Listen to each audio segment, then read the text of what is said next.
नागा साधुओं की अदृश्य दुनिया को लेकर न्यूज 18 कुंभ सबसे बड़ा खुलासा करने जा रहा है। लाखों नागा साधु अचानक महाकुंभ में आखिर कहां से आते हैं? क्या इसका जवाब मिल गया है? क्या मिल गया है नागा बाबाओं की रहस्यमय दुनिया का असल ठिकाना? ये वो सवाल है जिनके जवाब आज आपको न्यूज 18 कुंभ के जरिए मिलने जा रहे हैं। नमस्कार, आपके साथ मैं हूं सबीना तामंग देशमुख। वो कहां से आते हैं, फिर कहां चले जाते हैं? सब अपने अपने हिसाब से इसका अंदाजा तो लगाते हैं, लेकिन ऐसी कौन सी दुनिया है जहां से वो पवित्र दिव्य कुंभ महाकुंभ का हिस्सा बनने के लिए अचानक पूरे विश्व के सामने प्रकट हो जाते हैं? महाकुंभ की समाप्ति होती है तो फिर यही लाखों नागा बाबा गायब हो जाते हैं। ये कैसे हो पाता है? क्या कोई ऐसी ताकत है उनके पास जो उन्हें अदृश्य कर देती है, गायब कर देती है, या फिर कुछ ऐसा जो आज तक किसी को भी नहीं मालूम? लाखों नागा साधुओं की ऐसी ही रहस्यमय अदृश्य दुनिया का आज हम न्यूज 18 कुंभ के जरिए बहुत बड़ा खुलासा करने जा रहे हैं, क्योंकि नागा बाबाओं की ये दुनिया महाकुंभ की एक अलग ही शान को पूरी दुनिया के सामने, पूरे विश्व के सामने रखती है। इसलिए इनके बारे में हर एक जानकारी हम बहुत बारीकी से जुटा रहे हैं।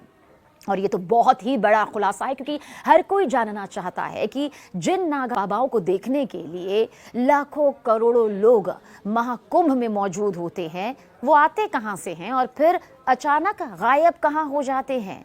क्यों फिर इन्हें हम अपने और आपकी दुनिया में दूर दूर तक नहीं पाते हैं? क्यों ये कुंभ, अर्धकुंभ, पूर्ण कुंभ, महाकुंभ के दौरान ही नजर आते हैं? देखिए, महाकुंभ की शुरुआत पौष पूर्णिमा स्नान के साथ होती है, जो कि 13 जनवरी 2025 को है।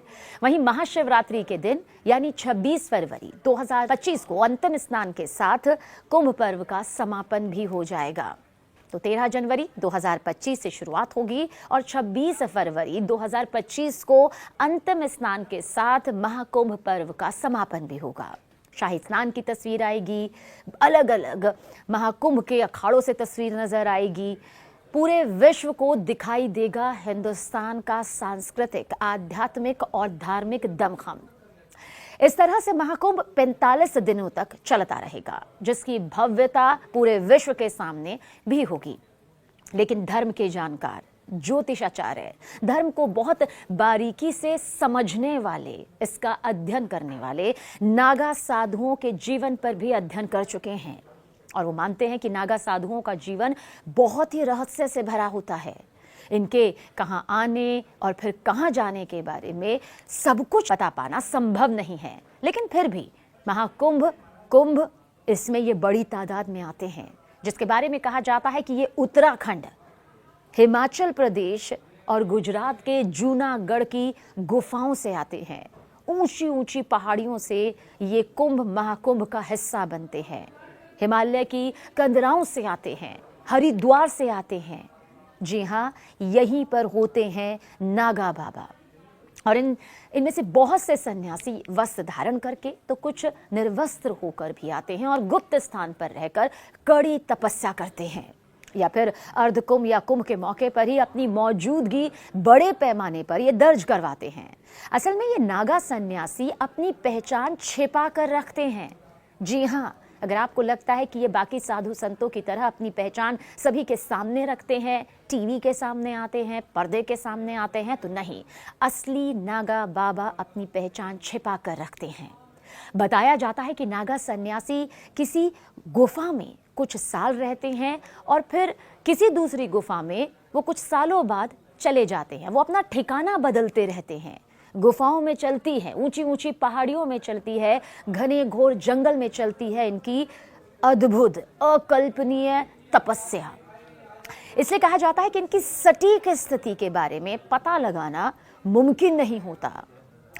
लेकिन एक दूसरी तरफ एक और बहुत बड़ी सच्चाई कि ये एक से दूसरी, दूसरी से तीसरी और फिर इसी तरह से अनेक गुफाओं को बदलते जरूर रहते हैं, लेकिन इस बीच इनकी तपस्या के केंद्र में भोलेनाथ होते हैं, महादेव होते हैं। ये शिव की भक्ति में लीन होते हैं। और ये जो नागा बाबा है ना, ये जड़ी बूटी कंदमूल के सहारे अपना पूरा जीवन बिता देते हैं। इनके खान पान का भी हम आपको रहस्य बताएंगे। दरअसल कई नागा जंगलों में घूमते घूमते विचरण करते करते अपने सालों काट लेते हैं, क्योंकि ये वातावरण को अपने बेहद करीब मानते हैं, उसी को अपनी दुनिया मानते हैं। इस खुले आसमान को, खुले आकाश को वो अपनी ओढ़नी मानते हैं। और कुंभ या अर्ध कुंभ, पूर्ण कुंभ, महाकुंभ में ये जरूर नजर आते हैं, और इनके बिना तो पूर्ण कुंभ, महाकुंभ संभव भी नहीं नजर आता। नागा साधुओं का जीवन बेहद रहस्यमय होता है, इसलिए न्यूज़ 18 कुंभ के जरिए हम एक एक करके आपको नागा साधुओं की परंपरा, उनका रहस्य, उनका रहन सहन, उनका खान पान, उनके जीवन से जुड़ी तपस्या, सब कुछ बता रहे हैं। देखिए, जहाँ तक वैदिक काल का जिक्र है तो ये उससे जुड़े हुए हैं, क्योंकि नागा साधुओं की परंपरा वैदिक काल से जुड़ी हुई है। नागा साधुओं को आध्यात्मिक शक्ति का प्रतीक माना जाता है, युद्ध कला में पारंगत माना जाता है, साथ ही औषधियों और जड़ी बूटियों के बारे में इन्हें बेहद अच्छा ज्ञान होता है, क्योंकि इनकी जिंदगी ही ऊंची ऊंची पहाड़ियों में, हिमालय में, गुफाओं में, जंगलों में बीतती है। इसलिए वो बहुत बारीकी से जड़ी बूटियों के बारे में, औषधियों के बारे में जानकारी पा पाते हैं। नागा साधुओं को महाकुंभ का आकर्षण माना जाता है। नागा साधुओं को धर्म की रक्षा के लिए प्रतिबद्ध माना जाता है। नागा साधु को देखने भर से ये नहीं सोचना चाहिए कि इन्होंने सिर्फ और सिर्फ तपस्या की है, या सिर्फ शाही स्नान, विशेष स्नान, राजयोगी स्नान के लिए जाने जाते हैं, बल्कि धर्म की रक्षा के लिए ये पूरी तरह प्रतिबद्ध होते हैं। ये वही नागा साधु होते हैं जो समाज सुधार और सनातन धर्म की रक्षा के लिए जाने जाते हैं। और इन्हीं नागा साधुओं को बिना कपड़ों के रहने के लिए भी जाना जाता है, यानी कि निर्वस्त्र ये रहते हैं। नागा साधुओं को तन मंत्र के लिए, साधना के लिए, योग के लिए जाना जाता है। हमने आपको एक वीडियो में अघोरी और नागा साधुओं के बीच का अंतर भी बताया था। एक बार फिर से जल्द बताते हैं। अघोरी जो तंत्र विद्या के जरिए, जिनकी पहचान, जिनकी मजबूती, जिनका व्यक्तित्व सामने आता है, जो शमशान घाट में करते हैं अपनी तपस्या। लेकिन नागा साधु शिव की साधना करते हैं, शव साधना नहीं करते हैं, और ये मंत्र का उच्चारण करते हैं, साधना करते हैं, योग करते हैं। देखिए, इन्हें आध्यात्मिक शक्ति के प्रतीक के तौर पर देखा जाता है। ये अपनी साधना और योग शक्ति के बल से आम लोगों को प्रेरित करते हैं, उन्हें धर्म के मार्ग की तरफ अग्रसर करते हैं। नागा साधु की वैसे तो बहुत सारी खास बातें हैं, लेकिन ये सिर्फ कुंभ के दौरान ही दिखाई देते हैं, और इसके बाद तपस्या करके वापस कहाँ लौट जाते हैं, ये बहुत बड़ा सवाल हर किसी के जहन में आता है। तो ये भी बताते हैं कि ये आते जहाँ से हैं, आखिरकार वहीं लौट जाते हैं। ये उन्हीं घने जंगलों में चले जाते हैं, ऊंची ऊंची पहाड़ियों में चले जाते हैं, ये उन्हीं गुफाओं में चले जाते हैं जहाँ से ये अपनी तपस्या को शुरू करते हैं, आगे बढ़ाते हैं, और अपनी जिंदगी के हर एक पड़ाव को बेहद कठिन तौर पर आगे सफल भी बनाते हैं। तो जहाँ से आते हैं वहीं चले जाते हैं, और एक के बाद एक अपनी गुफाओं को भी ये बदलते रहते हैं। नागा साधुओं की उत्पत्ति का इतिहास, जैसा हमने आपको बताया कि ये वैदिक काल से जुड़ा हुआ है। 8वीं शताब्दी में भगवान आदि शंकराचार्य ने हिंदू धर्म की रक्षा के लिए दरअसल अखाड़ों की स्थापना की थी, और इसी दौरान नागा साधुओं को भी संगठित किया गया था, जिसके बाद इन्हें अलग अलग अखाड़ों में विभाजित किया गया, जिससे ये धर्म और संस्कृति पर बाहरी आक्रमणों से सुरक्षित कर सके। नागा साधुओं ने आध्यात्मिक मोर्चों के साथ युद्ध के मैदान में भी अहम भूमिका निभाई है। इन्होंने सनातन की रक्षा के लिए कई जंग लड़ी, कई युद्ध लड़े। वैसे आपको ये जानकारी भी होनी चाहिए कि मुगलों के आक्रमणों के वक्त नागा साधुओं ने हिंदू तीर्थ स्थलों और मंदिरों को बचाने के लिए कई बार शस्त्र भी उठाए हैं, और अपना रक्त भी देश के लिए, सनातन धर्म के लिए बहाया है। उनकी संगठित सेना और युद्ध कौशल ने कई बार धर्म स्थलों को विनाश होने से बचाया है। इसके अलावा नागा साधुओं ने हिंदू धर्म और संस्कृति की रक्षा के लिए अंग्रेजों के खिलाफ विद्रोह में हिस्सा भी लिया।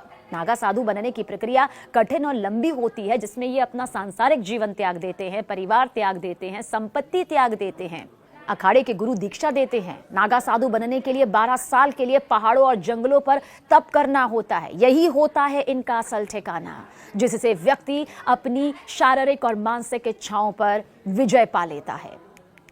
बहुत सारी जानकारियां यहाँ पर नागा साधुओं को लेकर सामने आती है। नागा साधु अपने शरीर पर वस्त्र नहीं धारण करते, ये तो सब कहते हैं, लेकिन क्यों धारण नहीं करते? क्योंकि वो वस्त्रों को सांसारिक जीवन का आडंबर मानते हैं, इसे मोहमाया से जोड़ते हैं और उनके लिए खुला आकाश यही होता है उनका वस्त्र। उनके विचार से कपड़े भौतिकता का प्रतीक है। और जानते हैं खास बात क्या है? नागा साधु सोने के लिए बिस्तर का भी उपयोग नहीं करते हैं, ये इनसे दूरी बनाकर रखते हैं। आत्मज्ञान, मोक्ष की तरफ ये अग्रसर होते हैं और इसी का प्रतीक माने जाते हैं। इनके रहने का ठिकाना ऐसी जगहों पर होता है जहां बहुत कम लोग आते जाते हों, जो इनके करीब ना आते जाते हों। निर्वस्त्र रहने वाले ये नागा बाबा ज्यादातर अपना वक्त तपस्या में ही लीन रहकर बिताते हैं। भिक्षा मांगकर या जंगलों पहाड़ों में मिलने वाले कंदमूल खाकर ये अपना पेट भरते हैं और लंबे समय तक भूखे प्यासे भी रह सकते हैं।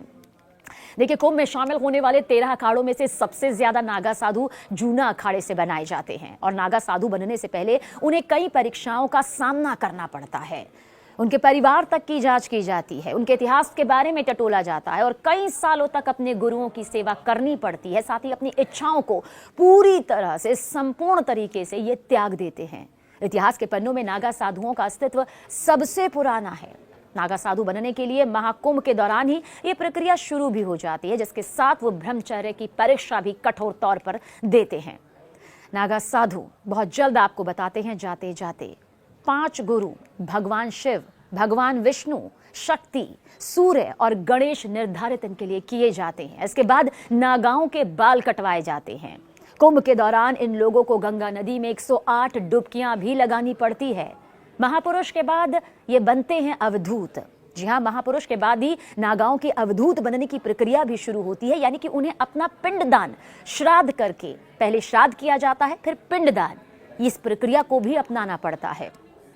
और इस दौरान साधु बनने वाले लोगों को 24 घंटे तक बिना कपड़ों के अखाड़े के ध्वज के नीचे खड़ा रहना पड़ता है। परीक्षाओं में सफल होने के बाद ही उन्हें नागा साधु बनाया जाता है। तो देखा आपने, नागा साधु बाबाओं की ये दुनिया जहां रहस्य से भरी हुई है, तो एक एक करके न्यूज़ 18 कुंभ इस रहस्य का खुलासा कर रहा है, ताकि बाबाओं की इस दुनिया को आप महाकुंभ के जरिए और न्यूज़ 18 कुंभ के जरिए समझ सकें। नमस्कार।